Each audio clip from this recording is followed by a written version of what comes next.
I pull my thing up, even though I don't actually really need anything. Gross. Since you read all this. I said pull my thing up, not pull my thing out. That's different. Well, first you pull it up, then you pull it down, then you pull it up, then you pull it down. One of them is sexual, and one of them is just like adjusting. It depends on it. If either way, you're making God cry.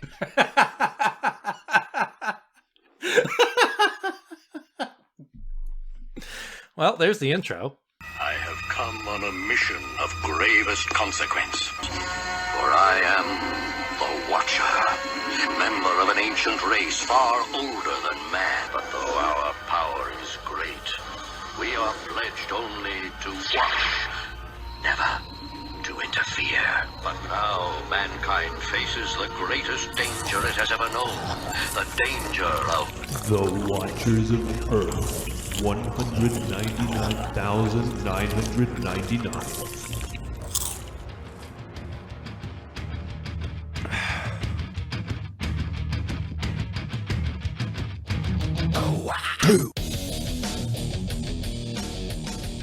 Welcome to the Watchers of Earth 199,999. I am your host, Andrew. As always, I am joined with my co-host, Seth.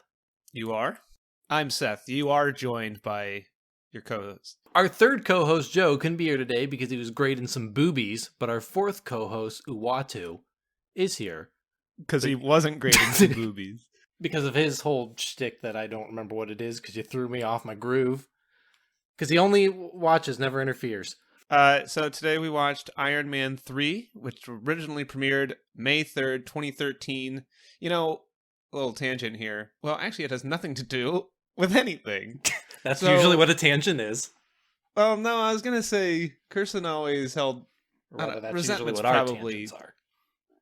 Resentment is probably a harsh term, because she didn't, I hope. Resentment for you because we're going to spend 8 hours on Justice League Snyder Cut tomorrow. You got to edit that out because that's going to go first before this. That's going to be like 6 weeks before this. No, because her birthday's May 4th, and since all these movies premiered like around Free Comic Book Day, I was like, hey, happy birthday, I'm going to Free Comic Book Day. Anyways, May 3rd, 2013. Wait, directed is that by right? Shane. What? Mine right here on the... I mean, you're right, it says May 3rd, but the poster says April 26th. That was when that's when the poster was premiered. Actually, they do make teaser posters. I remember because Ant-Man's was great. You gotta tease the tease. Yo, dog, I heard you like teases. Do people still say that one? Anyways, this was directed by Shane Black and written by Drew Pearce and Shane Black. When Tony Stark's world is torn apart by a formidable terrorist called the Mandarin, he starts an odyssey of rebuilding and retribution.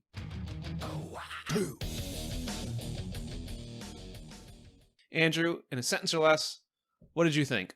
I am so glad that we are done with Iron Man movies, and by done with Iron Man movies, I mean halfway through the Iron Man movies. Because I will say this movie was okay. It was fine. I mean, it was about it was a little less than I remembered it being, because I remember really liking it when I saw it in theaters. It was fine.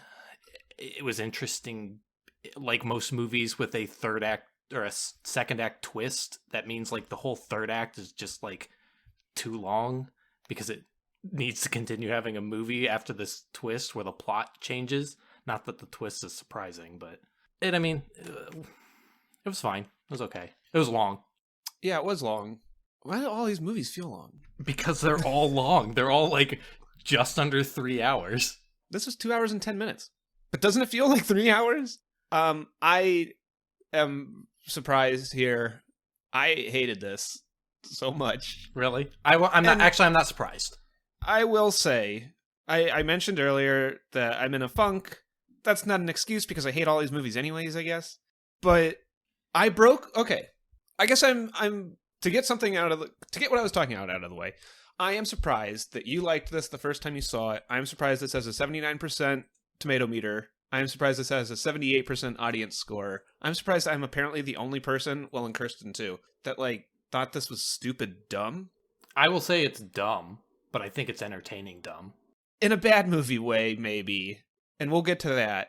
But when I was watching it, I was thinking, do people like this one? People can't like this one. Like I remember people really like I liking know it. in the back of my, I mean, and we've talked about it before. I know Thor: Dark World is the bad one.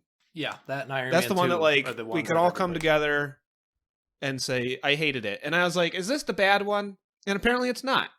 I mean, I have things to say. I think it's an entertaining movie. I think there's fun stuff in it. I think it starts off not great. In a weird this is also in a way like kind of damning of the movie. I think the most interesting part of the movie is the part where he doesn't have an Iron Man suit. Mhm. But that's mostly because it's different, not necessarily because it's anything that it's nothing bad, but it's just like it's mostly just the fact that it's different. Yeah, it's not And an the Iron fact Man scene. that the villains, it's nice that this is the third Iron Man movie doesn't go, here's another guy in an Iron Man suit, but man, when the villain is actually just like a bunch of people who are basically Molten Man from Spider-Man lore, it's really fucking boring, and I'd rather have him fight in an Iron Man suit. That said, I don't need all that CGI, but like, okay, one thing, I think we both, when we saw Iron Man 1, said the CGI actually looks surprisingly good for its age and just in general. I thought the CGI in this was bad. Yeah, I thought it was like surprisingly bad. Not like horrid or anything. Like it's still definitely a big budget. It just, for as much CGI is in this movie, I think the suit looks worse than it did in the first movie. Everything looked like it wasn't actually there. I honestly don't have a comment on the CGI. I don't think I was impressed by it. I think there was some scenes that I thought looked gross.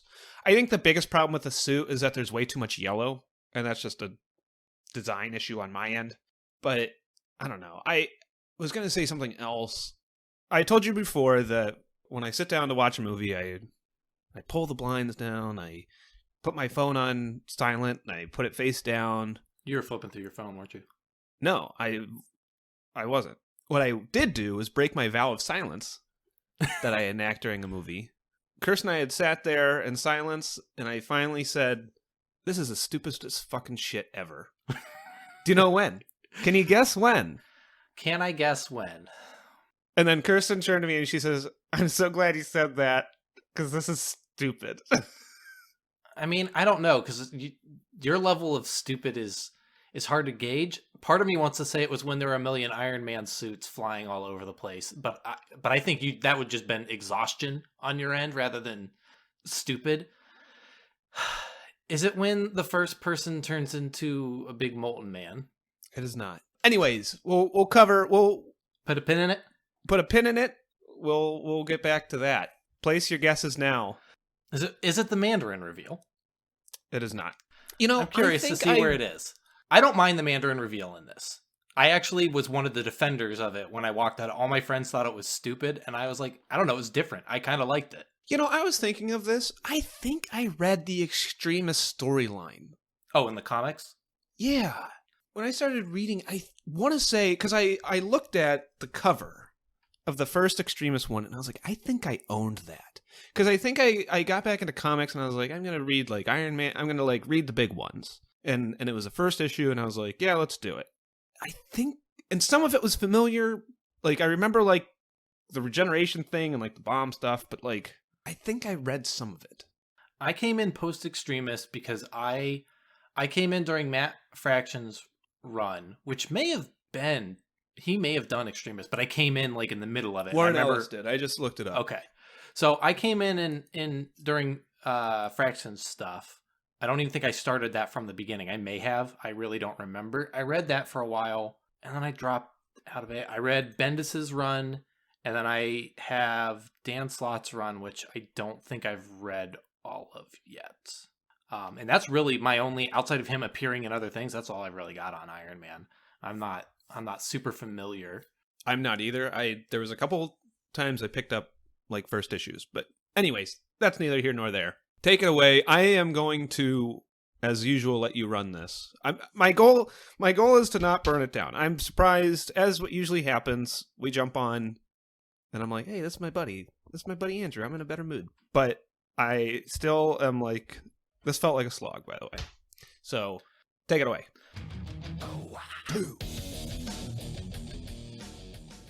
We start with, and I hate the framing device for this. Oh, here's a question. Yep. Well, no, this had to have been... This was the plan, to make 3 Iron Man films, because this was well received, so why wouldn't they make more? Probably. I think he was signed on. I think at the time, everybody was signed on for 3 movies and then X number of Avengers or Marvel adjacent movies. I think that's how it worked. I say that because the end credits are like... Oh, the end credits are basically like, this is the finale. And the whole movie is basically, not the whole movie, the end of the movie. And then the end credits are basically like, this is the final movie. Mm-hmm. And I wondered if this was like the goal or what their plan was. Like, this was just the 3-act structure. I think at the time it came out, they said it was like the final Iron Man movie. Like, I thought I remember them saying like, he'll show up in other things, but he's not going to helm an Iron Man again. That could be wrong. I honestly don't really remember. Well, I mean, so far there hasn't been an Iron Man 4, so... Well, that's not true, because that's basically what Captain America Civil War... There's just never been a movie titled Iron Man 4. That's how they get you. Okay, anyways. Tell us about how dumb it is that he knew Yinsen before he was in the Middle East. And yeah, I was not 100% certain if that was him. I looked that up because that caught me off I guard. thought it was... I saw him and I was like, that's the same actor, and I couldn't remember the guy's name when he introduced himself, and he just kind of like, and I was like, that can't be him.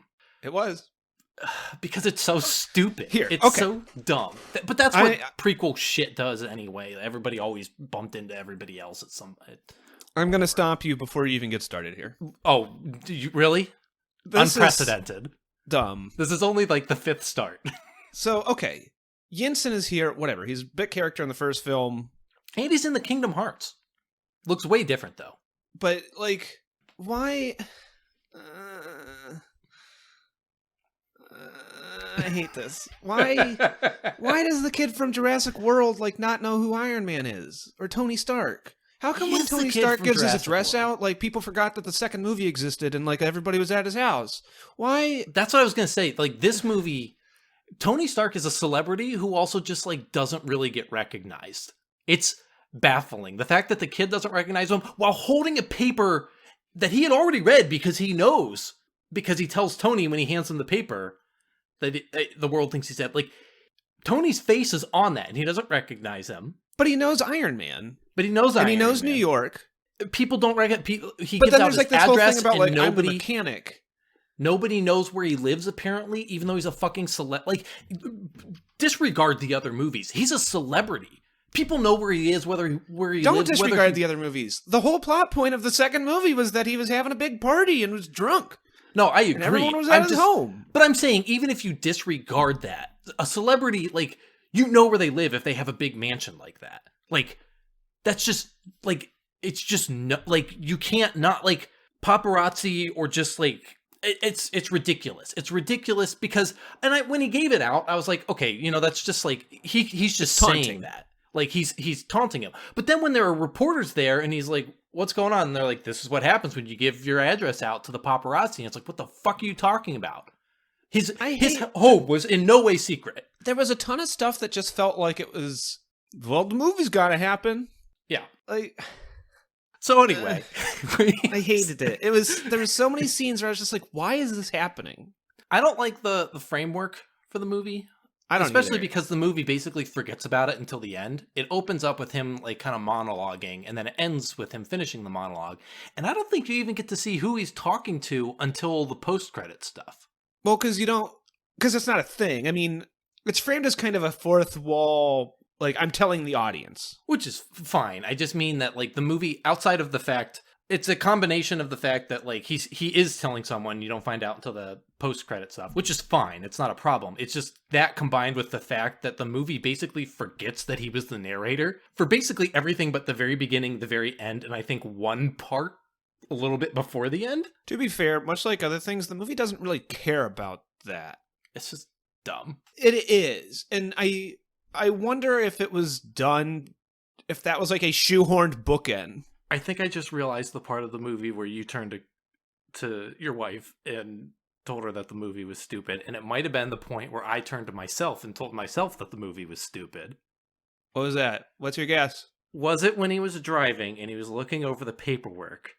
It was not. It's not. And it's not he's like, oh, it says AIM. Yeah, where it says and MIA, everyone in the and then audience he went flips like, it. yeah, aren't you supposed to be fucking smart? When he flips that over, I was like, fuck you. That was so stupid. I noticed that when it said MIA, and I was like, that's aim backwards. I didn't need him to like put it up against the digital clock in his car. Here's the thing: the fact that he has to turn it is fine because it's an audience reveal thing. The fact that that is like a reveal is stupid. When he goes, the whole thing is just like I don't care that he didn't notice it right away, that he has to flip it over so the audience can see it. I just think the reveal that the paperwork says MIA and it flips over and says AIM is fucking dumb. It's dumb. what about when they play Eiffel 65? I really didn't know who the villain in this movie was. And I was trying to think of all Who's the blue? blue Marvel villains. I honestly thought that would connect somehow. Quick, name a blue Marvel villain. I think I said Kang. Yeah, I'll give you Kang. He's got blue face. I'd say if you gave him a color, it'd He's be purple. more but purple, yeah, but I'll give you Kang. Other than I think it that- begins and ends with Kang. that's where, and I was like, Hydro he Man? sure doesn't fight Kang. What if he did? What if that's what the 1999 thing was Kang travels back in time to 1999? I love it. Just bring Yinsen together. That's why I didn't know him in the first movie. Anyway, so we start back at a New Year's Eve party in 1999 Ant-Man. where Tony Stark... Wait, what am I looking at? What are you talking about?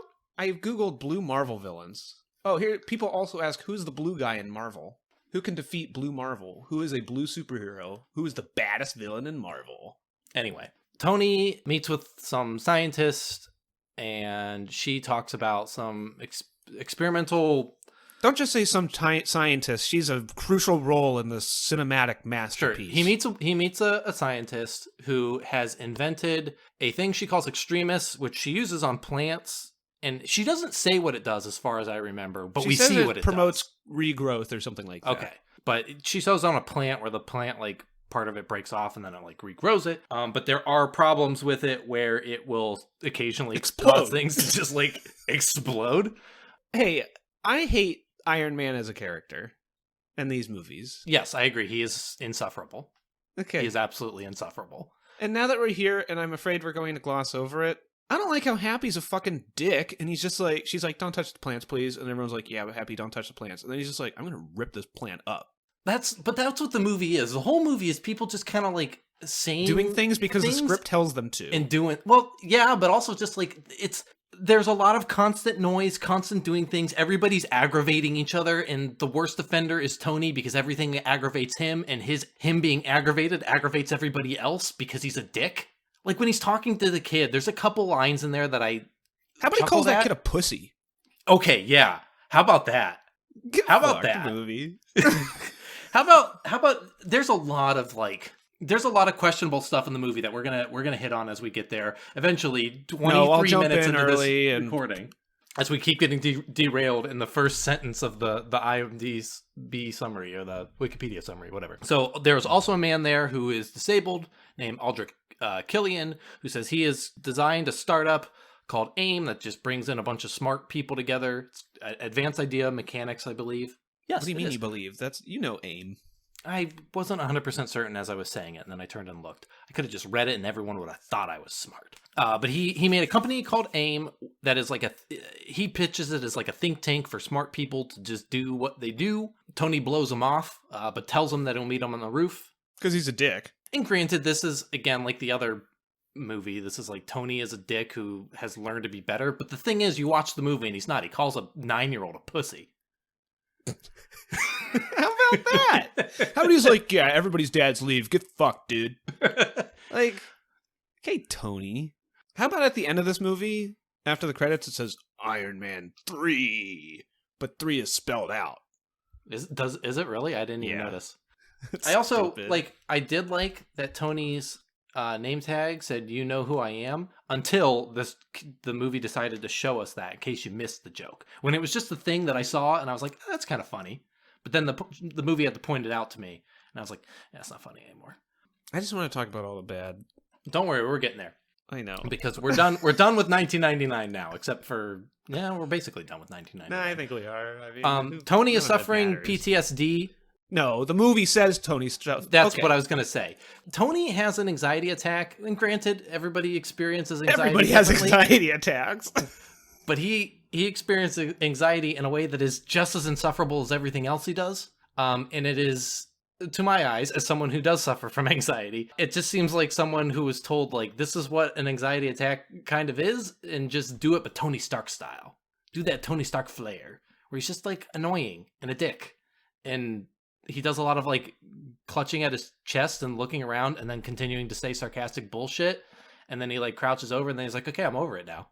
We're good. Tony dealing with the fallout of Avengers is fascinating. Yes. And I wish the movie thought so. There is a ton of things in this movie that are fascinating. The problem is that the movie doesn't really do anything with them. His PTSD is not relevant to the plot in any way. He has 3 episodes? Mm-hmm. 1 in the car, 1 with the kid, maybe 2 with the kid, because I think there's 1 when the kid hands him the newspaper, and 1 at TGIF Fridays. I thought the car was the kid one. He has 1 with the kid when they go look at the crater. How about when they look at the crater and he says, what's this remind you of? And I thought, Yamcha.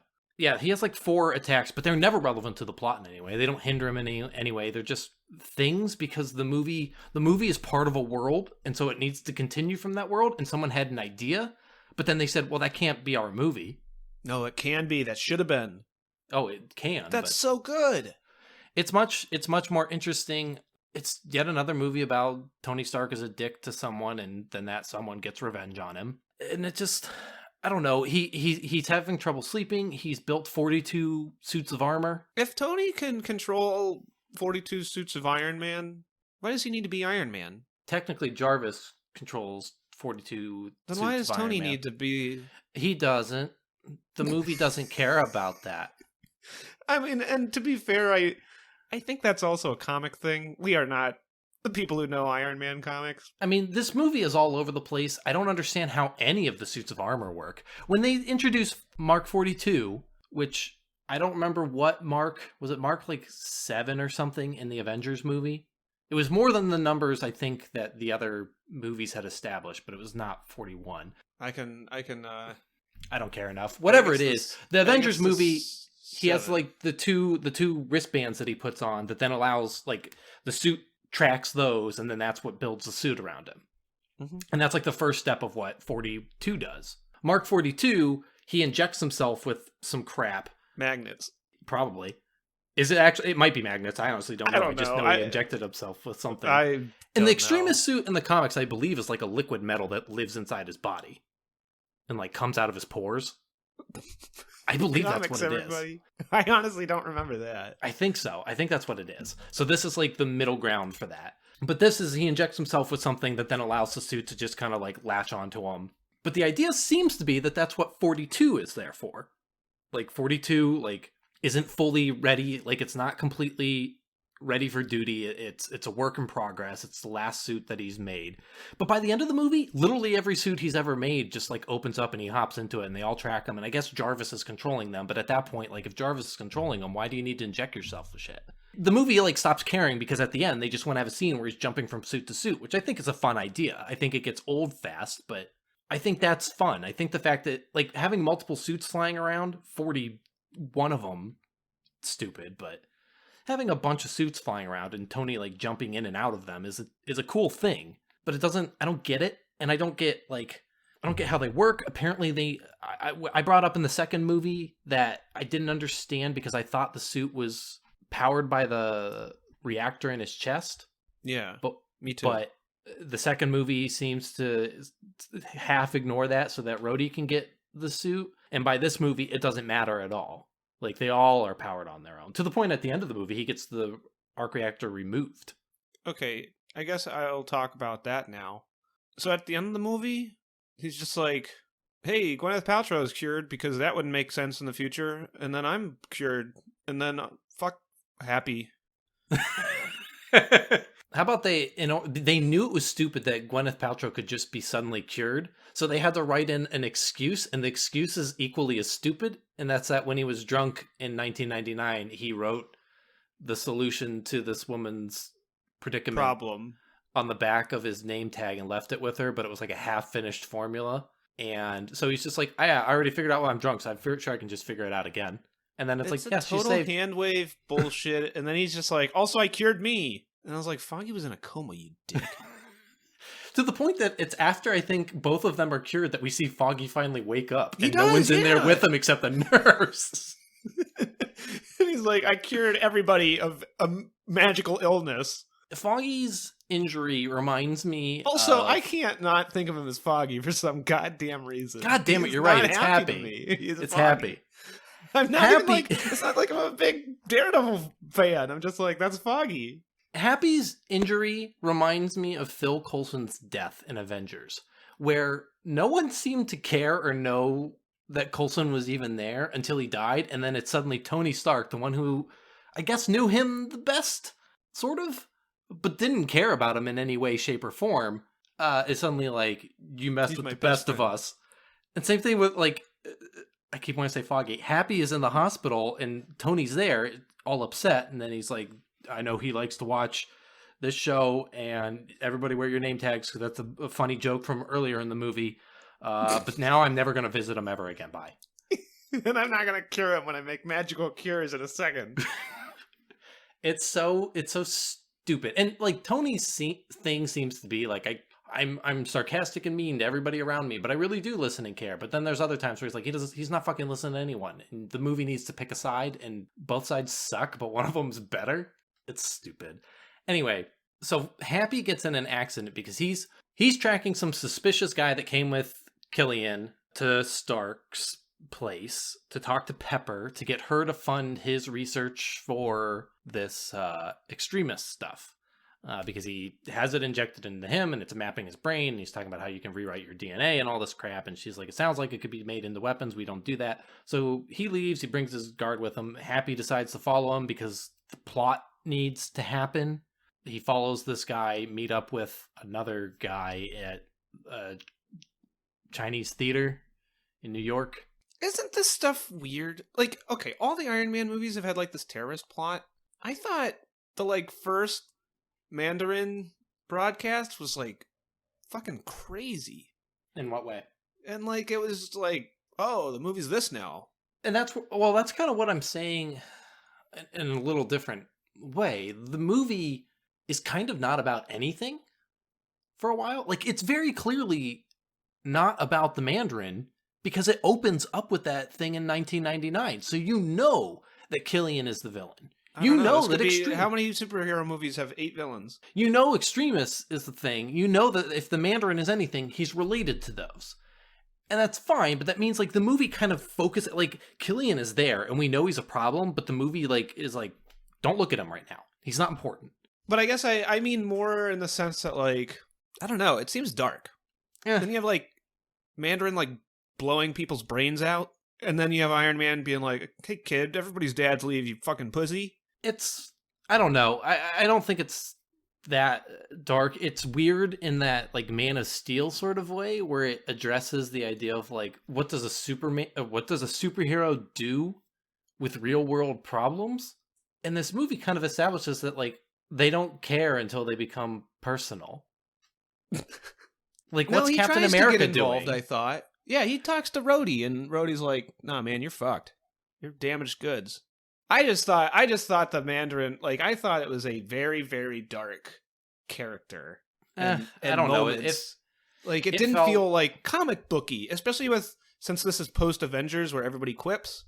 I mean, I will say, like, yes, in the sense that like this was, I felt this was harder and darker than like all the terrorism stuff in the first two, where they were just like, "Hey, we're unnamed Middle Eastern terrorists because that's who we hate, and we're just gonna wave guns in the air."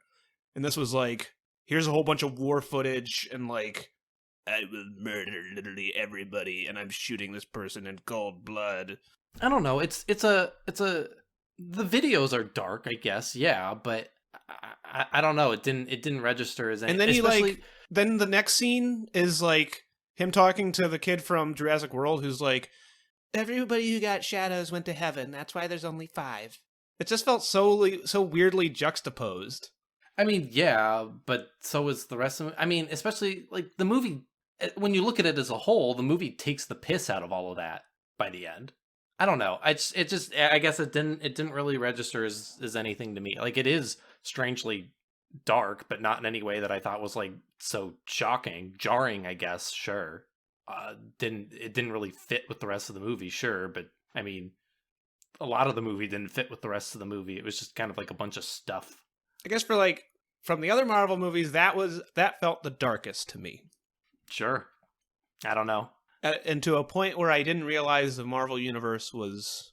I'm the mom who brought my 6-year-old child to Deadpool, and I'm like, whoa, this is rough. I mean, I guess we'll see when we get further down the line, but like, I guess dark stuff happens. It's like comic booky, but not comic book dark. It's real world dark, comic book logic. Dark stuff happens to the point that like there are some of these movies where I'm like, are these aren't for kids? Like a kid could see it and they're not for kids. fine, That's why I watch it, and I wouldn't watch kid things. This is a real movie. So Happy is trailing this guy. Who meets with another guy who gives him like an injection kit, but then the guy like suddenly explodes up and murders a whole bunch of people, and Happy barely lives, and then he watches this other guy that he was trailing like emerge from the rubble, and he just like heals up and he's super fine. Why was Happy doing that? That's what I'm saying. It's because a movie needs to happen. Like he takes the whole thing is like, and again, this is I think the weird juxtaposition of like the movie and then the movie trying to do its plot.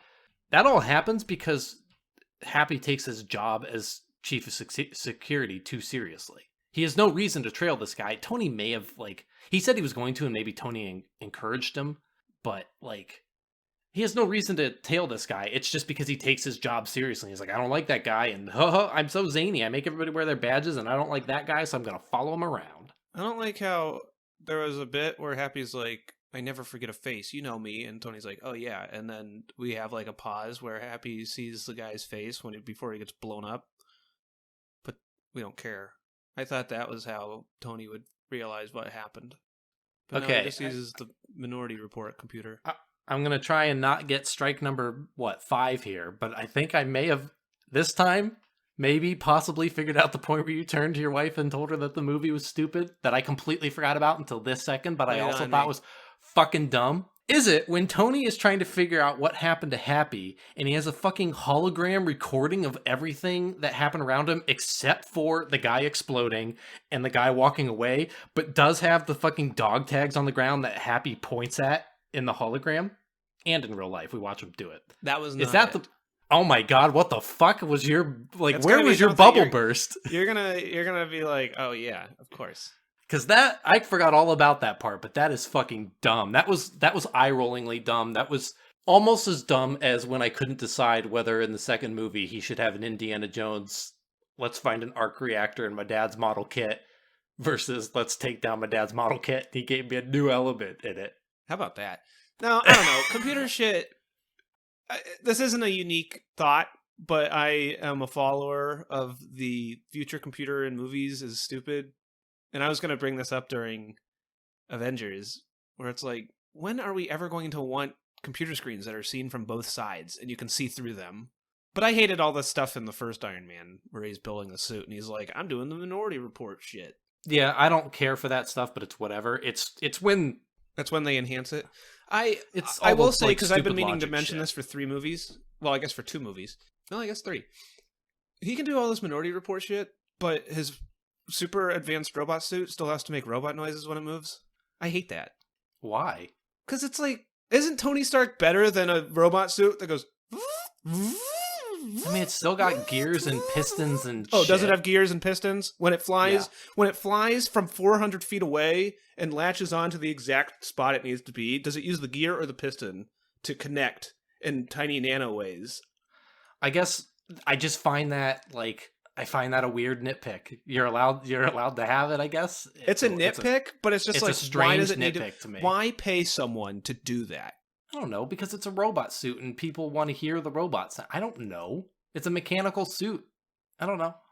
I mean, this should bug you. No, there are other things about the Iron Man suits that bother me. The fact that it makes robot sounds doesn't even register on the list. Who cares? Exactly. I like the robot sounds. I find it satisfying. Why? Because you like... I don't know. It's dumb. I don't know. It's not, I don't find it dumb.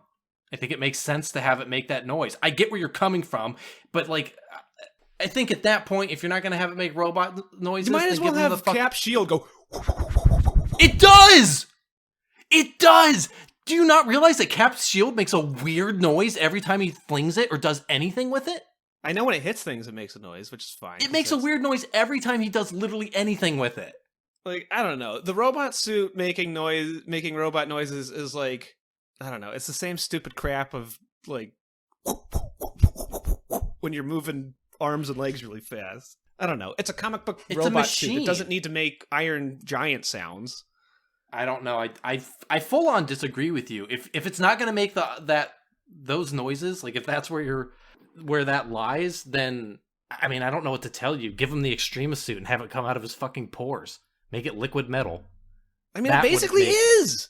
It isn't. It's dumber than that in some ways.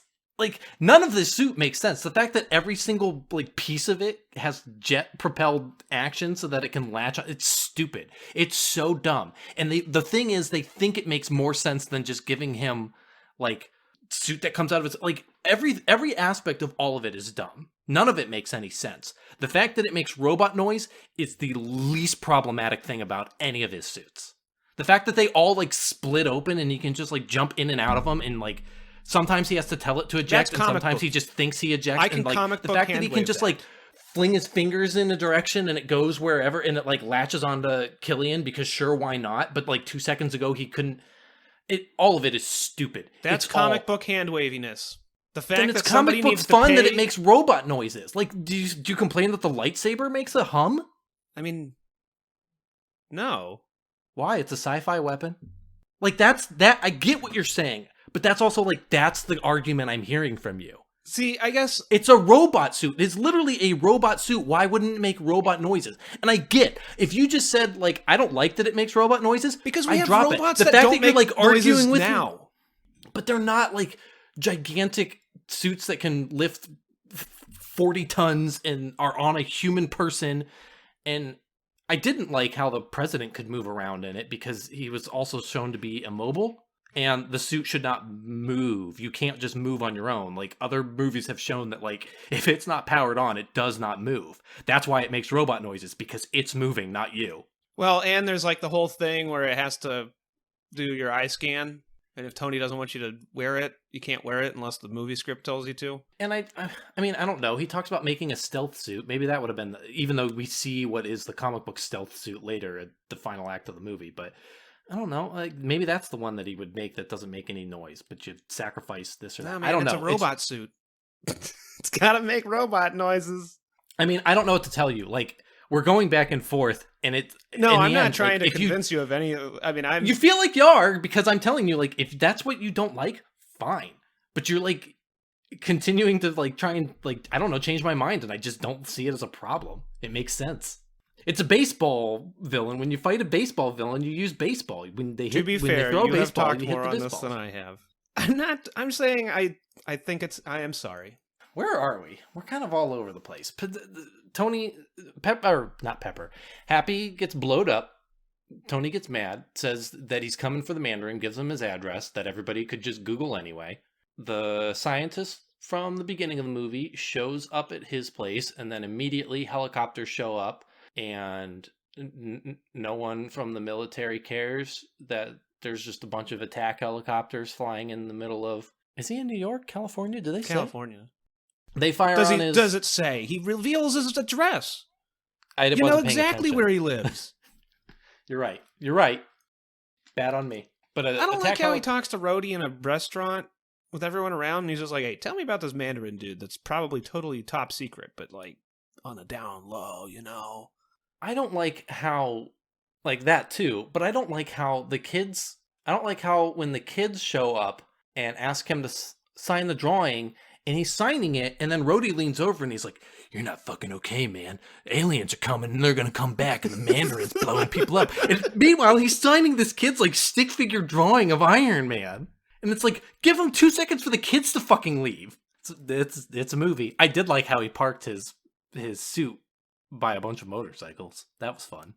Didn't matter, but it was fun. Anyway, they blow up his house, everybody gets out. He puts on the suit, blows up 2 of the helicopters, and then the third one blows him up. He falls with the house.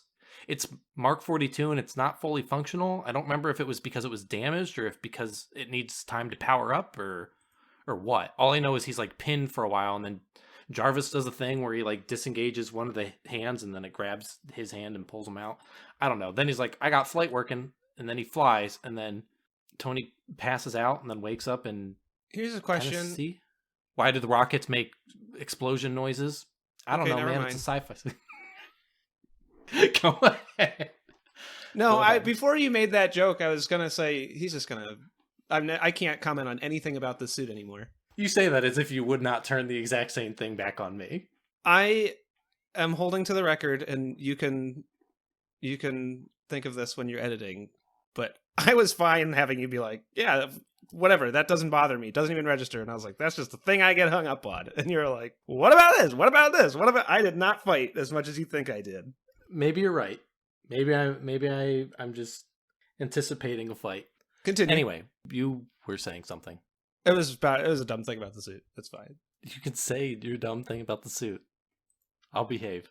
No, I mean, I think I've mentioned it before, not in oh, we talked about this on the Power Ranger podcast, where it's like, where does the power come from? Because if Tony just wears the glove, he has like super hand strength. Mm-hmm. Because he breaks off well, I guess this is later. But I guess that makes sense because the hand is Jarvis. Like, Tony apparently doesn't do anything in the suit because it's just Jarvis all the time. Because Jarvis saves him, because Jarvis is like, I'm going to shoot the hand off and save you. So I guess... I mean, we are shown...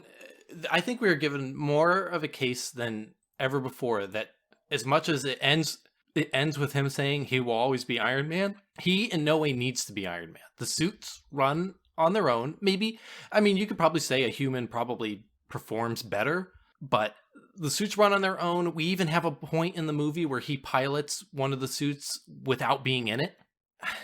I don't know. He passes out. They fly to Tennessee because of stupid bullshit where I guess they justify. I thought it was dumb. Then Jarvis was like, I might be damaged. And I was like, whatever.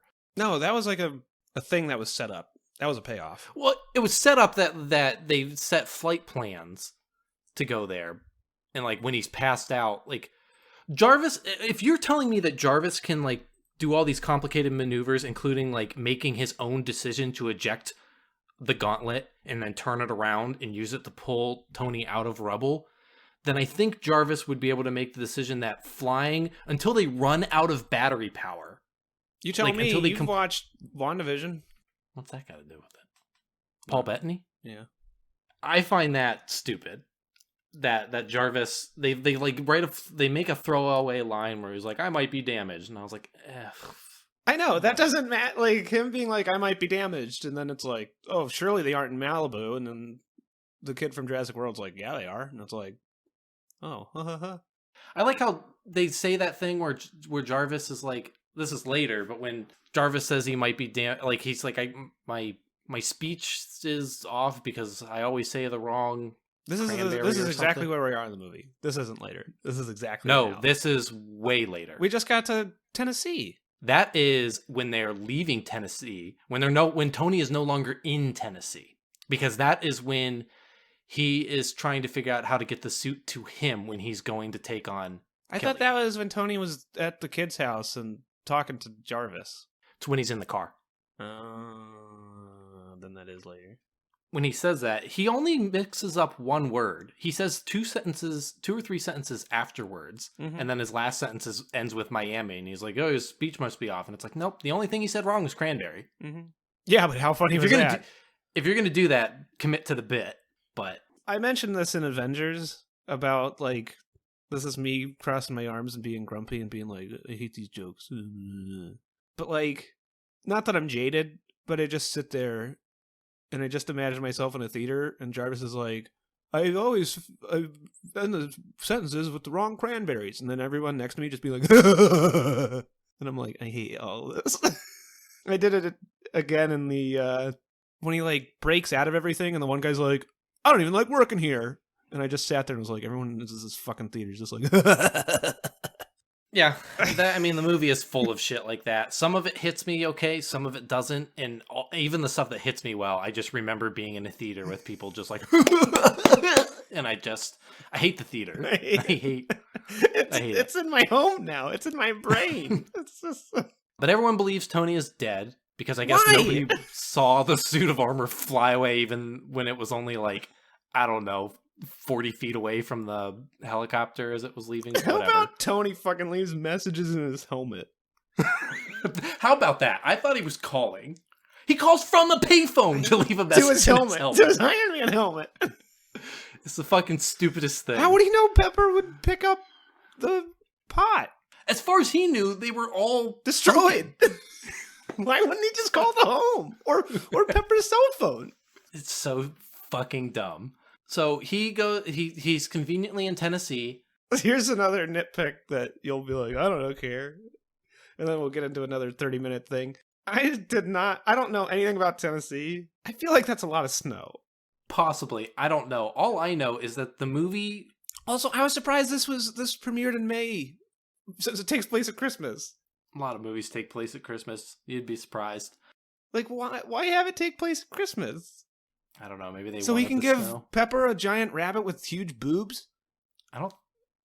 What? Did it have boobs? Its arms were right dead in front of it. I don't know. The Christmas in no way matters. So why even have it? That's what I say. I don't know. I'm just used to, like, there are movies that have Christmas that have almost nothing to do with it. And I'm just, like, used to, like, a lot of movies take place around the holidays because whatever. And maybe it is, like, a plan that, like, this movie will get shown around Christmas because it's a Christmas movie and we can, like, cash in on that. Bank on that? I don't know. But anyway, my whole thing is, like, the movie has late season Game of Thrones logic to travel by the end. Because I looked it up. It is, I think it's like an hour and a half flight from Tennessee to Florida. Oh, you had to look that up? They tell us that in the movie. There is a line saying how many miles it is from Tennessee to Florida. They say miles, not amount of time. Yeah, but... That's different. Miles could mean literally, like, it does not Is that like how many matter. people, how many Miles Morales had to tow? How many people could hear that number of miles and know how long that's supposed to take? Especially because, like, Divided if by they had 60. told me, if instead he had said, how many hours does it take, like, how long does it take to fly from Tennessee to Florida? And the guy said an hour and a half, and he'd be like, oh my God, my alarm just went off and I got to kill time for an hour and a half. But instead, it's just like this thing where he's like, oh, now he has an estimate of how long it's going to take. And that's why all this goofy bullshit's happening. But here's the thing, it has an estimate, and maybe he's just like doing a bit, but it seems like he's like, how come nothing's happening? Oh, he definitely thinks things are supposed to be happening. I also like how this movie, like, full on establishes that, like, I know that he kills people, but the movies never acknowledge it directly to the point that I just don't acknowledge it. Captain America using guns, super cool. Tony Stark using guns, super weird. It's very weird, especially when he, like, looks at the guy and goes, I'm going to kill you first. I'm sure the pulsar blasts are probably more fatal than a bullet, but that's like a G.I. Joe laser gun. Him using, like, a real gun is weird. I don't know. We skipped ahead a bit. While in Tennessee, he investigates the bombings, meets with the mother of the man who supposedly blew himself up, and then is attacked by some lady who says she is a U.S. Marshal and may be a U.S. Marshal. They're all soldiers, so maybe she really is a U.S. Marshal. I really don't know. It doesn't matter. Yeah, and then she turns into a molten woman and fights him, and I don't know. This stuff is fine. I do not like these extremists things. They're boring. It's just looks like bad. a glowing orange person. Yeah, it does not look good. It's not interesting. They have the same move. 90% of it is just like slamming things around and then just like grabbing stuff and like boiling it. And it happens a lot. There's a lot of like people just like holding on to something and then it just starts like sizzling and it's... I don't like how they immediately shut down the Iron Man suit either. Yeah, it seems like maybe hacking is happening. No, the one I woman that thought it was shuts just like down an Rhodey. overheating thing. Okay, I mean that might be But it. It's like sometimes they can touch the hand and then immediately the Iron Man suit is like dead weight, and then sometimes they can like press on the spot where his arc reactor is, and he's just like, I bet you're getting a little toasty in there, huh? Well, they cut off Killian's hand at one point, and it just like immediately starts burning through the floor. Yeah, like acid. Then again, Killian also just like cuts an Iron Man armor in half. Yeah, it's all like All over the nonsense. Like it's the same as the Iron Man suits. Like they all just kind of do whatever they need to do, and it's whatever, but it's annoying. I know in like the video games and everything, and probably the comics, I don't know, maybe it's like the thing. I feel like Iron Man's chest blast is his best move, and maybe it like takes all of his energy out. I feel like he should use his chest blast more. He always is like fighting someone It's like chest a last- to chest. That's a good point. Especially since we learned in this movie he has no qualms about absolutely murdering people. Yeah, he had used it and then burn a hole through the guy's chest. How come that killed him? I mean, I guess some people have like more extremists than others, but The extremist seems to be like you regenerate except for when you don't. yeah, it really is. There's no rules. Also, speaking of that, when he does use the chest blast thing, when he goes and uses the suit, when he's getting ready and he and Rhodey are on a boat, he's like charging it on a car battery, Oh, yeah, or something like that. and Jarvis says it's at I think 95 or 97%, and Tony says, "Well, that'll have to do." And I thought that seems like a lot of like how much power are you burning? I don't know, man. Wait. I mean, maybe that thing can only like at 100%. Maybe that thing runs for 10 it's only like minutes. good for one night only. I have no idea, but it just seemed weird to have it that high. I would have felt like it was more. It never matters. Like he uses the chest blast. He grabs some people. Like the suit ends up coming after him, like coming for him later at the end of the movie. But it seemed like that was a line to be like, he's not at full power at that point. Just say like 30. Like it doesn't matter. less The than movie 50, can do whatever at least it that's- wants. yeah. Yeah. The movie can do whatever it wants with whatever amount of power. 97 95 doesn't seem like oh no, he's got to be efficient. I mean, my phone barely lasts all day, and 97, I'm like, I can leave for the day, and I'll probably be fine if I don't use it. Maybe it's one of those chargers that like goes from 0 to 97 really quick, but then those last 3% is where all the energy is stored. That's where all the oomph is. Yeah. So Tony learns that the Mandarin is actually not a terrorist.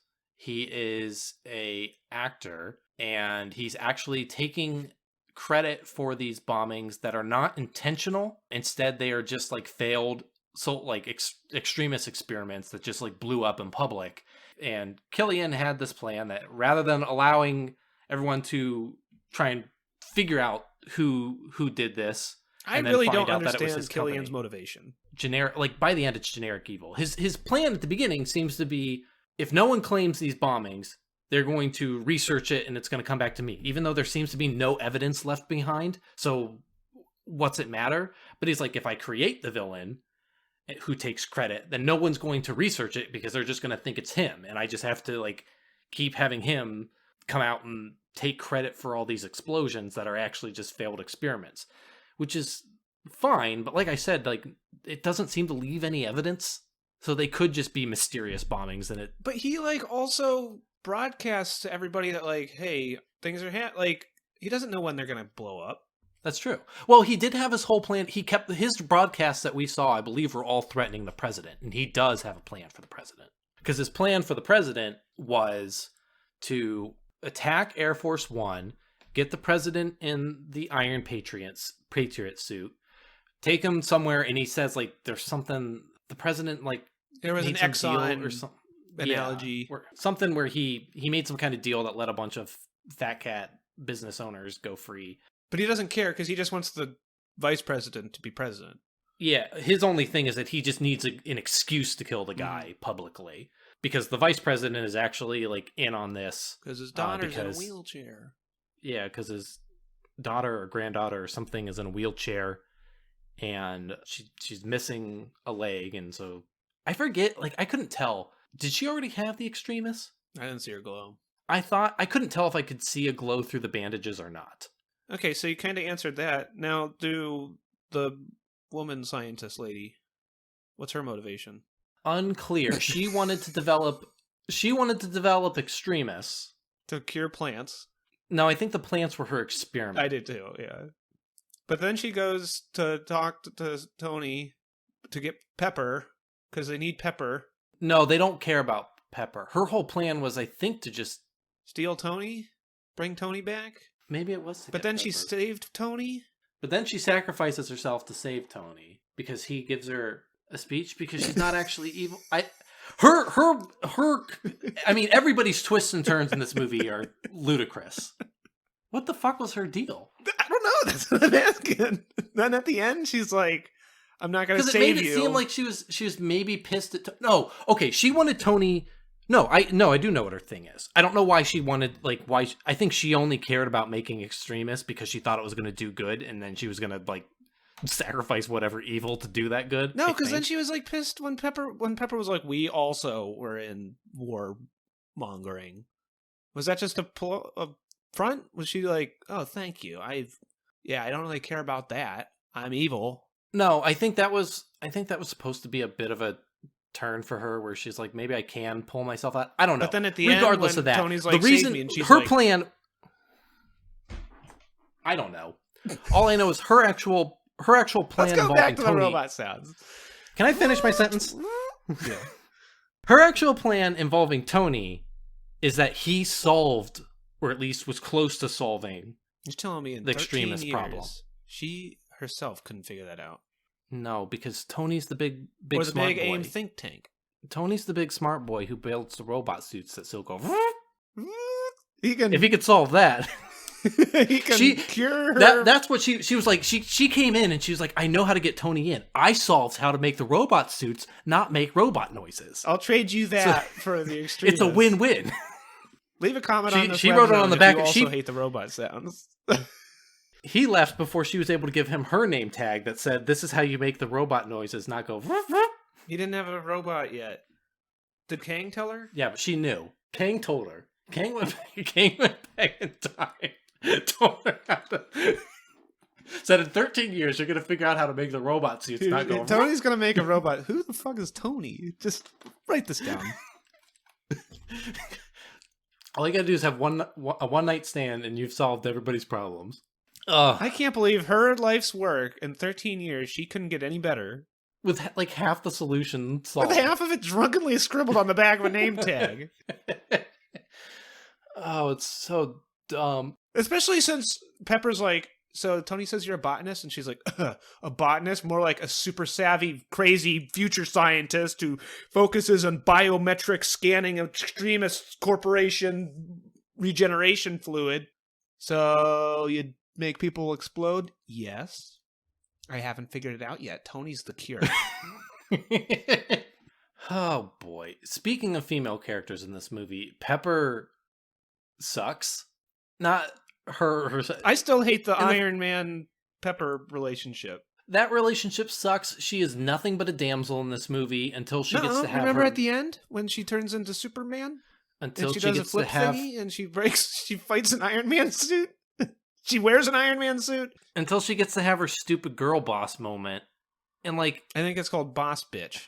Bitch boss. I don't know which one it is. Hashtag... It's so... dumb. Weird and dumb and like... Much like... Her in the Iron Man Tony suit at the beginning is way cooler and way better and way more hashtag boss bitch than her at the end doing CGI flips and punching an Iron Man suit through the chest. To be fair, we learned that apparently Jarvis does all the fucking work, so... Fair. I don't know, like... One, it's the extremist stuff is stupid. Two, like, Killian dies twice. Like, okay, Killian gets in... Like, they put the suit on him and then explode it. And then he... Then he walks out of the flames and I was like, roll credits! Jesus Christ! And he walks out of the flames and then she shows up later and hits him over the head with a steel bar. It was like a then, 2x4. And then, like, kicks a missile at him, and then they're like, he's dead now. Let's not even double check. Blow up all my suits. Roll credits. Okay, remember when Tony Stark blew up all his suits to make fireworks? That was dumb. Yeah, it's stupid. But no, Pepper in this movie, like, she exists to be a damsel. No, she They have doesn't. a That was weird- Tony Stark's dream. That was Robert Downey Jr.'s dream. He said, she needs to fight. She exists to be a damsel. I'm telling you truth. And I read it on IMDb. then she gets, like, fridged for, like, 10 minutes, where she dies, and then Tony barely reacts. But then it turns out she's fine. And then she does like a weird Superman reveal thing where she hits the dude with a giant 2x4 and then kicks a missile at him. And it's like, I don't mind that she does stuff. I just think like part of it is the extremist stuff is just fucking stupid. If she had somehow like gotten into it, like because we see that the helmet scanned her, if she had gotten into a suit just like at the beginning and saved Tony, that would have been interesting. But it's like the extremist stuff is stupid. The CGI is bad. Just, like, it's all over the top dumb. Like you can't just sit there and be like, she's not a damsel in distress because watch her CGI flip. Again, I felt her wearing the suit at the beginning was more like empowering than like she didn't feel like a damsel because she like saved Tony and then like saved the woman we have no idea who she is and what her motivations are.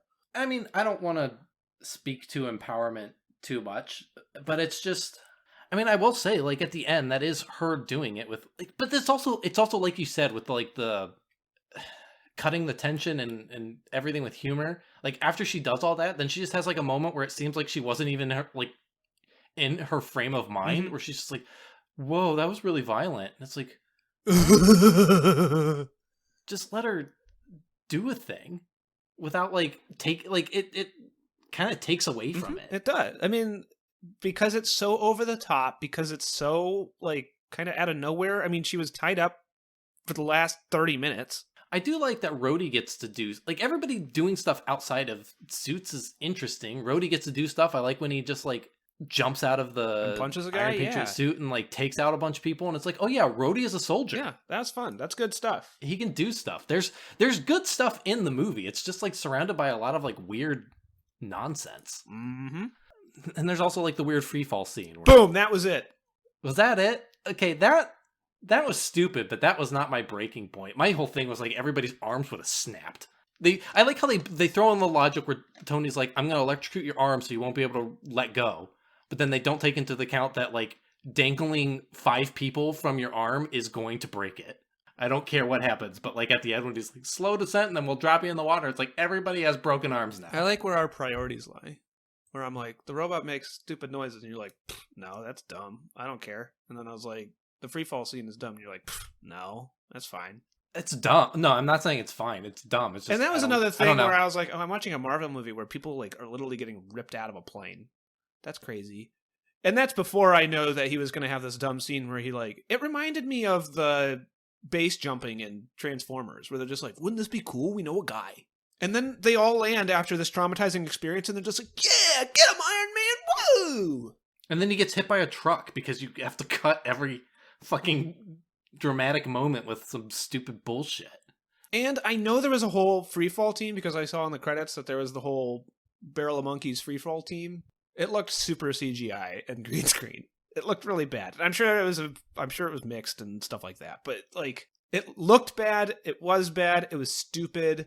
Every part of it was dumb. That was where I broke my vow of silence and said, "This is the stupidest fucking shit ever." Because it was. I think one thing that might be in its favor, and that's a very gracious way of stating that, is the fact that I remember that scene. And so the whole movie, I was just like, when the fuck do people fall out of a plane? I know it happens, because I kept thinking it happened in Iron Man 2, and it never did. And I was like, when did fucking people fall out of a goddamn plane? And so when it finally happened, I was like, okay, we're here, good. That was dumb. I mean, it is. I don't disagree with you, but I feel like I said, all the stuff where, all of my guesses I thought were far dumber moments. The worst one being when he fucking Minority Reports. I don't know. We saw him do that in every movie. Okay, but here's the thing. In the first movie, it's like schematics and just like, it's basically what he would see on a computer screen, but 3D sci-fi bullshit. Fine. Second movie, it's the stupid goddamn thing where he says, scan this thing, and then 3D render it. Fine. Where the fuck was he getting any of those images? I don't know. We walked into Killian's brain at the beginning. Sure, because he says that he has a thing hooked up to him that's submitting it in the sci-fi bullshit. In this, it's like, where did he get that? Where were there cameras that were showing like, this is exactly where all the rubble was. This is where Happy was laying on the ground. This is where he was pointing. These are the dog tags that were laying on the ground. He has all that information from no cameras, satellites. Anywhere. But he doesn't. But he doesn't have. You know what? I could give you that if he was like, take the satellite images from whatever, then cycle it back 3 minutes and figure out who the fuck was there and what happened. Then you get the satellite image of a guy blowing the fuck up because you got Happy Land. Like, you have all this detail. You would have all the information. You don't need to research the dog tags. You would see who walked out of there. You would see who walked in. You would see who blew up. That is fucking stupid. That's my breaking point. It's stupid. That's like comic book wavy. Like, I've seen that same technological bullshit jargon in every sci-fi movie, in every current day movie. Like, it's stupid in every movie that does it. Yeah, I know. I'm not Like, saying that. I'm saying if you gave it where they were like, if it was a sci-fi movie where they're like, let's it hack wasn't anything everybody's new to brains. me. Like, I've seen that everywhere. It's stupid in every movie, but like, you also just described how you've seen base jumping in other movies, but that one broke you. no, I said it's like totally. It's a weird, unrelated scene to anything else.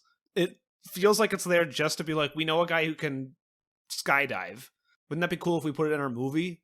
Yeah, I guess. I think it's but we less don't that, need and it. I think it was less that and more just like we need another, like, what's a fun they probably sit down for these movies and they go, what are the fun action scenes we can do? Well, we can do this scene with a bunch of CGI Iron Man suits flying around. Okay, we'll put that at the end. We can have a scene where he like flies into a plane and fights a guy. Okay, well, we can have people jump out of the plane and then he can do this whole thing. I know a guy who can skydive. Okay, like, I don't know. That is more of just like, I don't know, people fell out of, like, in a movie where the plane is not important, but the plane is relevant to the plot, Iron Man, the superhero, saves people that fell out of a plane. Mhm. Okay. I mean, I don't... Is it dumb? Yeah. Does it make any sense? Absolutely not. It's stupid, but that's all, like, I get why it's happening in the logic of the movie. Those people fell. Iron Man needs to save them. Just because that scene is stupid doesn't detract from the fact that it's, like, everything that happened in the stupid CGI, let's do this forensic report thing, none of it needed to be in the movie. It all could have been, like, he could have gone and talked to Happy, and Happy could have told him something. See, on my Happy side, could have been conscious none of the long enough. skydive needed to be in the movie. But there was a scene relevant to the plane. But could you don't write even that need to. scene You of don't the even plane need to show out. people getting ripped out of a plane. Sure, but it's another, like, exciting thing to happen. He fought a guy on the plane, and then, you know, there were other people on the plane. You could have the Superman thing where he, like, flies underneath it and then, like, lifts it up and helps it land. But See, I guess to that's me, been it's done just before. like This is different. out of sight, out of mind. Like, That's why you're not a superhero. I don't care about people flying out. Like, if you don't show me people flying out of a plane or getting ripped out of a plane, like, I don't need to know where they are in my superhero movie. Like, And maybe some of it is to offset the fact that Iron Man flat out murders people. So they're like, let's have scenes where he legitimately saves people, remind people that he is a hero. well, yeah, I mean, they need the hero shot where when he drops them into the water, they're all just like, "Yeah, thanks, Iron Man." It's like you just Yeah, they felt like probably you have just a had a thing where, horribly like, traumatic experience. They probably have like a thing in each of these movies where you have to have that hero Contractually. beat, and this was the hero beat. You have to have the scene where he definitely saves people, and it's not just like, I'm cleaning up my mess. But I don't know. It's dumb, but it's no dumber than anything else in the movie. I mean, that's fair. That was just my breaking point. That's the other thing too, where it's like, yeah, me saying that the skydiving scene was where I was like, this is fucking stupid. That was also like an hour and a half of fucking That's stupid what I was gonna things say. up to that. If it was like if it was at the beginning instead, Yeah, I mean, and at that point in the movie, then he did the Minority Report thing. Maybe I'd be more on your side, but I was just like, that was the straw. that's a fair point, and I guess I often don't really have straws. It's usually just like everything pisses me off or doesn't, and then like I'm just mad in the moment, and then the next scene I'm like, oh, this is fun, and then I'm mad at the next thing, and then at the end I like smash it all together and shake it up, and then I go, this is my It opinion. was fun. Whereas I'm like, this movie sucked, and you're like, no, the last scene I was fine, so the movie's fine. That's like I was joking with Kirsten about our last movie where we went in, and I was like, or like we were kind of offset, and you're like, oh, I actually really like this, and then during the whole movie, you're like, I hated this, I hated this, I hated this, I hated this, and I was like, I didn't really mind that. What, Avengers? I don't really even remember. I think it was, remember yeah, it must have been walking Avengers. I don't know, maybe it wasn't. I remember walking out of Avengers and being like, I think in Captain America, I pointed out a lot of stuff. I think that it was didn't like, Captain but America, there was- because I came in and I was there's like, I way didn't more like that I it. And you're did. like, I liked it. And then the whole discussion was you just being like, I hated this. This was stupid. This was totally dumb. And I was like, nah, I was fine with that. That wasn't the part of the movie I hated. It was just funny. I mean, to be fair, you could do that with literally any movie that isn't the Iron Giant. No, I'm not like I calling walk you out of out a movie on it. and I like it, thought and that that's was a what I funny do. instance of just like, I was like, I hated this movie. And you're like, I liked it. And then the whole conversation was you being like, I hated this. And I was like, no, I like that. It was funny to me. I'm not calling you out. But yeah, Killian is dead. We assume no body. We've already seen him come back to life yeah. a billion times. He'll probably show up in Armor Wars or something. Then they realize they got 5 minutes left to wrap up how Pepper Potts can't be a hero and Tony Stark is a genius. Yeah, and then he drives off saying, I am Iron Man.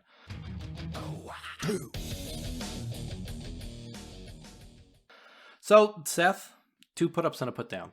My first put-up, we briefly glanced on it. I didn't know if I thought my big reveal would be it here, but I like when Rhodey jumps out of the suit and punches a guy. Yeah, that's fun. It's like it's a fun bit. And then I'll bring, that's my moment in time, but I'll extend that to Rhodey doing stuff outside the suit was a lot of fun. I like that. I thought that was like Rhodey's best use as a character, other than just like other Iron Man. He has a lot to do in this movie. Unfortunately, he doesn't have enough to do in the movie because the movie is so bloated with other stuff that like he's in a decent amount of it, but he's also like out of it. Like he is also a damsel for a chunk of the movie where he's just like stuck in his suit. How about that? My second put up, I was actually really struggling on this. I thought I had one, and then we started talking, and I lost it. Hoo boy. Shit. I think the end credits being like a best of. The finale? Maybe that's a cop-out because it's not technically the movie. These get looser the more we do. I know in 20-somethings I was very... Like I said, I'm trying to keep to the sentence or less, and I'm trying to do real put-ups and put-downs. Damn. Is it too much of a cop-out? You gotta let me have this, because otherwise we're going to be here forever. I like the idea of Tony suffering from PTSD from the Avengers and struggling with that. But why would that be a cop-out? That's a thing you can like. I was even going to give you the credits. Because the movie doesn't do that. Like, my put-up isn't no, but like... you can like that idea. I like how the movie did... Like, that's like being like... I like how the movie thought about having Iron Man have 42 suits. Hey, I mean, it's I guess that's more of an idea in the movie in some capacity. It's a thing that's in the movie in some capacity. Therefore, it is part of the qualifications for that seems a put up or a put that's down. A little looser than I would like to be, but I will be here forever trying to find another one. My put down was originally going to be the skydive scene, but since you like it, I am going to say I don't like the skydive scene. I just don't care. I thought, and I'm trying not to use this a bunch, I thought the finale was exhausting. It was so hard to tell what was happening. There was just Iron Man suits flying everywhere. I'll do this. Since I personally think calling out a movie for not utilizing a neat idea better is a little too far off. My second put up is I think it's a dumb, fun comic book thing to see Tony like jump from suit to suit. I agree with you that like in the lore of the suit in the movie, it doesn't make any sense and whatever, but that's a fun idea to have Tony do. And you don't hear robot sounds. You only hear robot sounds when he's doing mundane stuff, not when he's fighting villains. Think about that. What was your put down? My put down is the climax fight scene. That's impossible to watch. It makes my eyes hurt.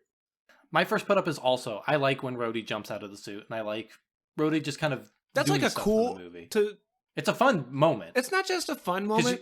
That's a badass moment, dude. They open it up and he's just like, all right, let's do this. And just punches a dude in the face. That's sweet. Yeah. Plus, I like Don Cheadle as I didn't like him in the second one, but I thought he filled into the role now. And maybe that's because Rhodey was like a total non-character last movie. I think it is. He basically does not exist in the movie. And in this one, he has stuff to do. He's still weirdly ancillary to a movie that he should be at the center of. My second put up is, I don't want to use both of your put ups, but my second put up would be like, I really like the jumping from suit to suit stuff. And I like seeing those comic booky suits. Yeah. I mean, I like the final scene is exhausting. I am 100% with you there, but the idea of jumping from suit to suit is fun. The fact that he is like, when he's like popping in and out of pieces of the suit, there's a part where he like disengages one of the legs and Killian chops the leg off, which is stupid, but it's also kind of neat. It's a fun comic book. It's full of thing. like fun ideas. But again, if Jarvis can just control all these suits, why does Tony need to be? He doesn't. He doesn't. It honestly, like, establishing that feels like Robert Downey Jr. doesn't want to be in these movies anymore, and they have an easy out to never have him return again. Can we just make this Jarvis? I honestly thought they were going to kill him in one of these movies, and he would just be the new Jarvis in the suit, and you would only see, they would just bring him in or use the 3D Disney magic to CGI his face inside that little HUD, and then just have that. I was reading forever. stuff And you about never like have to- rumors about Chris Evans coming back for Captain America, and Paul Feig is like, no, stop it. And it's just like, I mean, I know this isn't a new thing, but I feel like the MCU is such a thing that, like, how do you just recast? I mean, you basically just start over, you know? Like, yeah, you probably don't need to do origin movies, but I guess if the MCU ever dies, you'd start over. I feel like at this point, like, you can just, like, continue. You can give someone else the role, and just, like, I like the idea of it being an evolving universe, but we'll get to that because I also have negative thoughts on that, but we'll get to that when we get further in. My put down is going to be, you know what? I was going to say the stupid Minority Report scene, but the extremist stuff is so boring. Mhm. It's like fine the first time you see it, but then later on everybody's just like a weird alien monster that just like runs around and burns through stuff, and that's not there's a that lot of like interesting. people just kind of like standing and walking around slowly. It's really boring, and I just did not care for it. So Seth, where do you rate this in all of our movies so far? I got this at the very bottom, right after Iron Man 2. And no, it does not have a blue space laser, but yes, it does have a slow motion circle pan. I put this in slot number 4, right above Iron Man 2 and underneath Iron Man. I thought it was fine. Like, And mine has an asterisk because I was in a mood. I will say out of all of these, like, this is probably the one that would be the easiest to turn on again. Not because I want to watch it, but just because I think it's really easy to disengage and then just like kind of come back and watch, you know, a bunch of Iron Man I think suits that's show up. Or unfair. what? I think that's unfair to be like, I think if I had to watch any of them, I'd watch this one because then I didn't have, it's easy to not watch it. No, I'm not saying that this is the one I'd watch. I'm just saying this is the easiest one to watch again. I don't watch movies very often, and I don't rewatch movies very often. And I think I'd sooner, like, if I was flipping channels and I was just like looking for something to have on, I think I would sit and watch Avengers or Captain America. But I think Iron Man is something I could turn on or Iron Man 3 is something I could turn on very easily and just kind of like disengage from it and return to it when I see something interesting. We just watch movies differently. I don't watch movies I at guess all, we just so, engage like, with this media is not differently. this is not a thing I would do. I would not turn it on and walk No, I know, away and this from is it. all But I'm thinking like hypothetical. back in the day when I would turn on movies on TV, like I would like to I often like to turn on, back when I had like cable and stuff, I would turn on movies that I didn't really need to pay attention to. Mhm. And I hated turning on a movie I actually wanted to watch because then I would sit there and watch it and then I'd have to deal with commercials and shit. But like Iron Man 3 is something I could turn on and then be like, I'm going to like do this other thing and just kind of like look over at it occasionally. It's like the Lego games for me. Like it's just enough to like disengage and just kind of like I'm watching something, but I'm not like committing to anything. It's a weird way to score it, but I mean, I'd rather see it above Iron Man 2, Thor, or Incredible Hulk. That's why it's where it's at in my list. I would never watch Incredible Hulk. Weirdly again, enough, ever. as much as I hated Iron Man 2, I think there's something about it more than Iron Man 3. Iron Man 3 was stupid. I mean, we just talked about it for an hour and a half, so people know, but You know what? no. I know why. No, I'm thinking Iron Man 2 might. I think Iron Man 3 and Iron Man 2 hold the same position, and they flip based on my mood. Because I think there's more interesting things to take out of Iron Man 2, but I think Iron Man 3 is a breezier movie that I'm more comfortable with saying, like, if I'm ranking this by like would I watch it again, and like a combination of would I watch it again and did I like it. I think Iron Man 3 comes out a little higher than Iron Man 2, but I think I liked Iron Man 2. I think I liked parts of Iron Man 2 more than parts of Iron Man 3, but I think I liked Iron Man 3 as a whole better than Iron Man 2. I hated Iron Man 2, but I thought Iron Man 3 had so many problems. Just the fact that like every single piece of the movie is so like, who cares? Why doesn't this kid know who Tony is? Why doesn't everybody know where Iron Man lives? Why doesn't this happen? Like, why is this? Why doesn't he do that? Like, everything was just kind of like thrown out the window for this movie. I agree. And I guess it's just something for me where that's just like easy to disregard, whereas I feel the flaws in Iron Man 2 are more like at the core of the movie.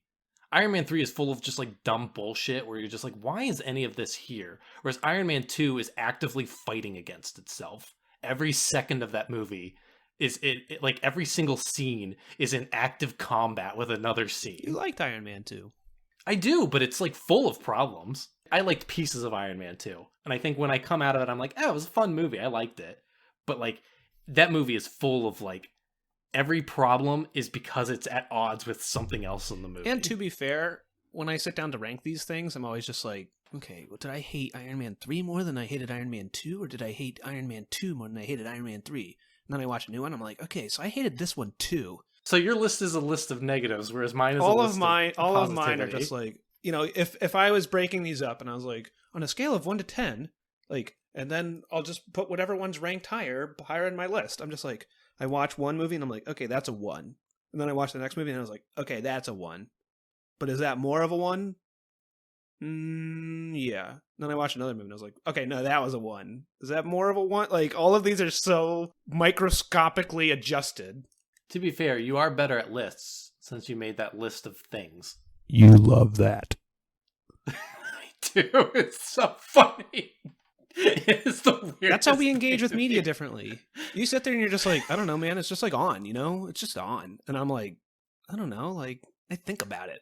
It keeps me up at night.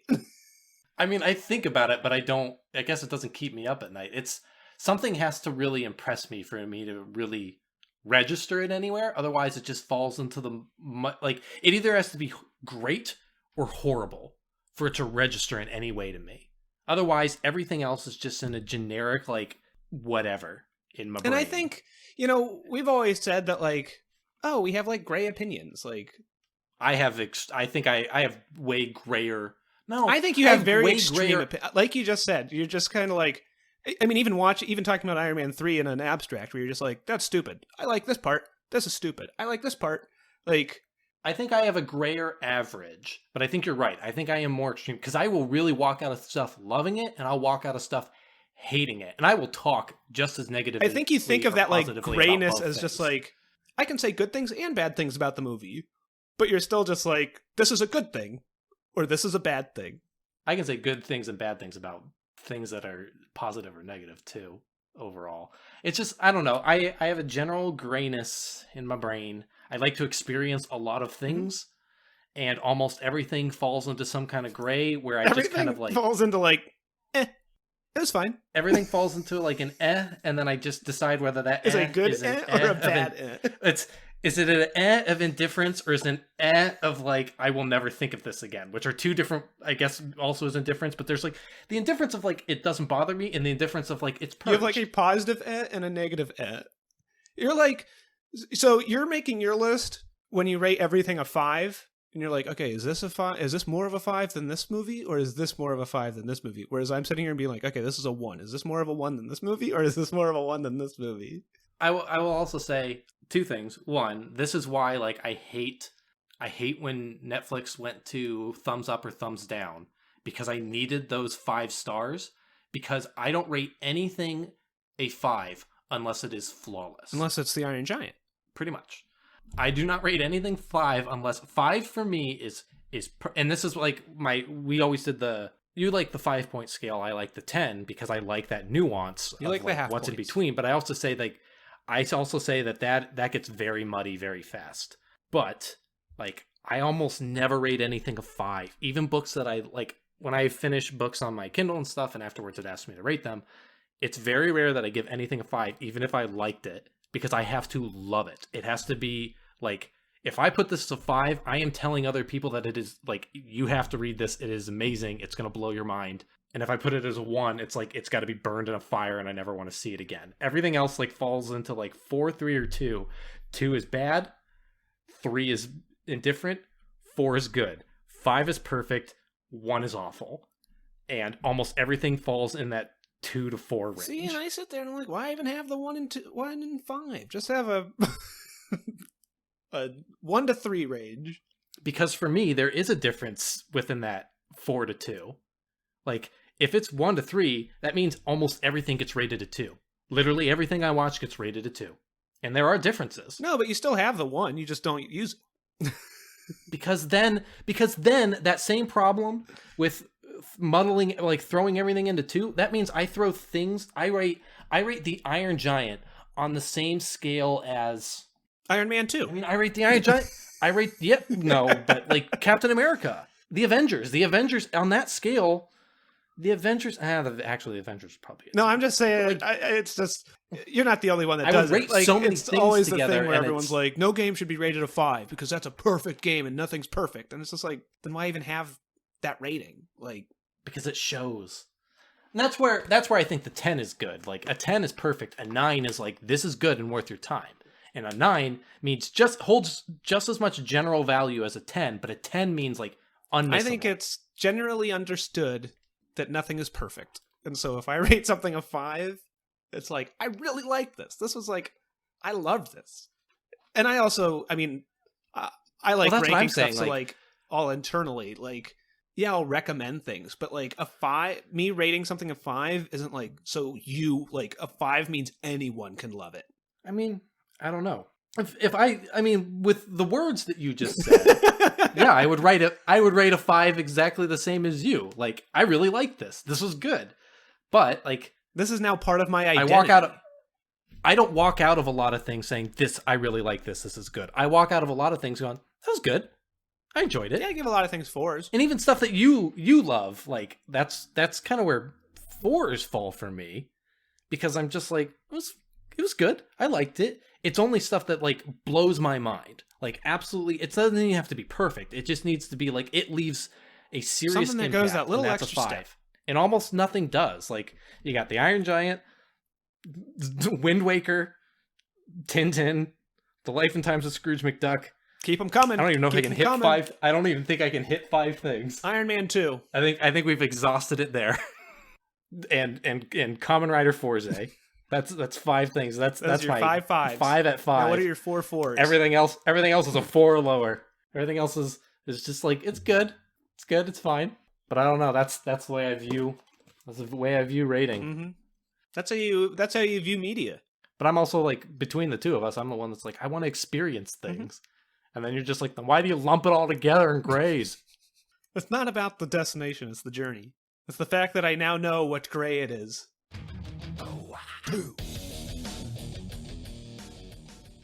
We watched our last one shot. Oh yeah, I we believe did. that's the last well, one. no, because it's not the one shot that I thought it would be. What? There is one that is related to Iron Man 3 that probably came out with Thor or something. Oh, Maybe yeah. Captain America. I don't know. We do have one more. Damn it. Agent Carter went and fought people. I thought the Agent Carter one is fine. It's a fine little short. It's better than the It's other another fight scene. 10-15 minute short. I think it's fine. It's also basically like a proof of concept for the Agent Carter show.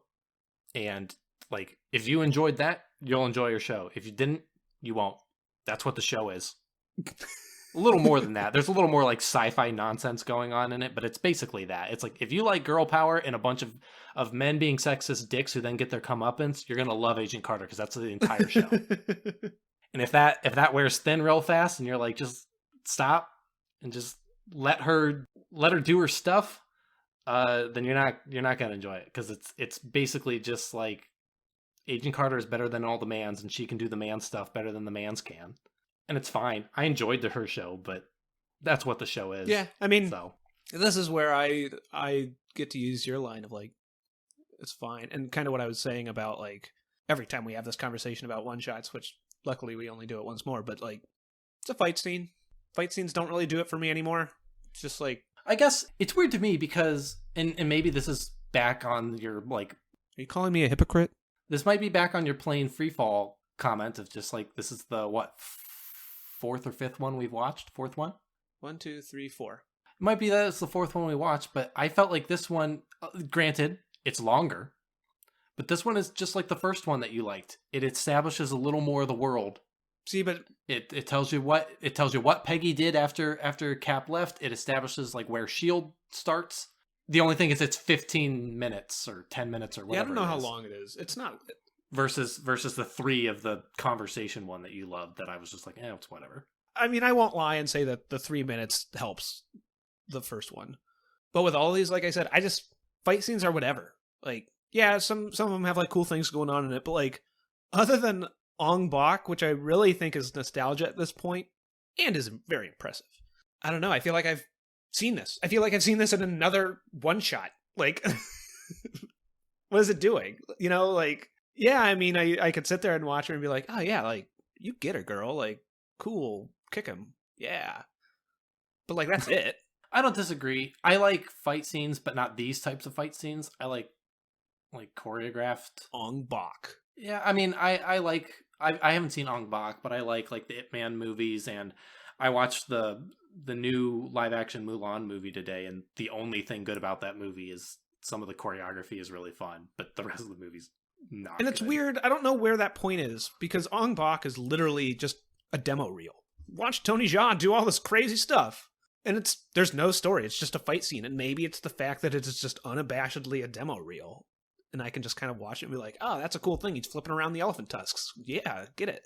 And I guess with like these one-shots, I'm just like, do something more. Like, you're part of this big universe. Like, just do something with it rather than just another fight scene.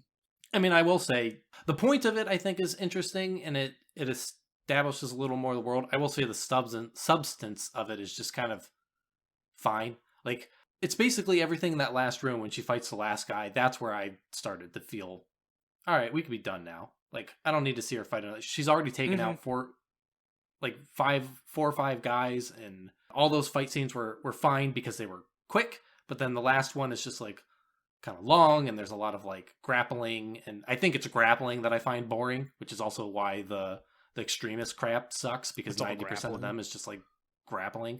I think grappling is boring. Well, and in a movie, I mean, like, this is like a cool scene. It's just like, as a short, I'm just and that's like, all it is. Yeah.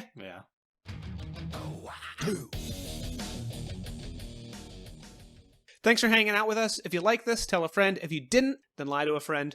Check us out on Twitter @SoHowAbout. You can find me on Twitter @SethKumpf. You can find Andrew on Twitter @TessuDownist. And subscribe to us on YouTube @SoHowAbout. And join us next time when we do this once more with Interference. Watcher. Two.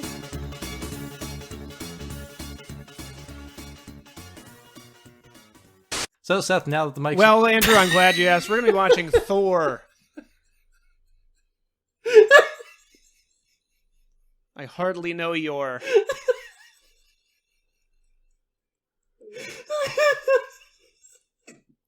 If I don't have a bit, I just have to interrupt you and do something there. All right, Seth, now that the mics are off, what are we watching next week? Well, Andrew, we're going to be watching Thor: The Dark World, in which I assume it's just a black screen.